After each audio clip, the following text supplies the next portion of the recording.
ငုံဦးပစွန်ချောင်းငမြရေကြော်လေးကြော်ပြမှာဖြစ်ပါတယ်ရှင်ဒါကတော့ပစွန်ချောင်းကိုရည်စိမ်ပြီးတော့ထောင်ထားတာပါ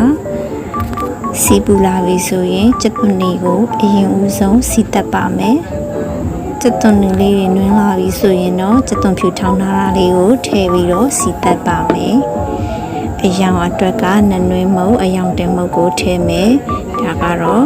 ထောင်းထားတဲ့ပစွန်ချောင်းမုတ်လေးတွေကိုထည့်လိုက်ပါပြီစွန်ချောင်းမုတ်လေးတွေလိမ့်သွားပြီဆိုရင်ငန်းပြားရည်ထည့်ပါမယ်အရသာအတွက်စားအချိုမုတ်ထည့်ပါမယ်ပြီးရင်တော့ငုံဥလေးတွေထည့်လို့ရပါပြီရေလေးနည်းငယ်ထည့်ပြီးတော့ခဏလေးအုပ်ထားပေးရပါမယ်ရှင်ကျွန်မအုပ်ထားတာလေးကိုတော့ထည့်မပြမိဘူးရှင်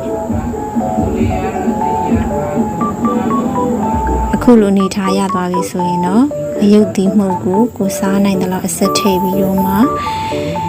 လိမ့်ပြီးလိုက်လို့ရှိရင်ပစွန်ချောင်းငုံဦးငန်းပြားရေကြော်လေးရပါပြီရှင်ဒီဟင်းလေးဟာဆိုရင်လည်းဟင်းတစ်ခွက်ထဲနဲ့ထမင်းအရင်မိန်ပါတယ်ရှင်ရုံသမားတွေအတွက်အရင်ကိုအဆင်ပြေပါတယ်ရှင်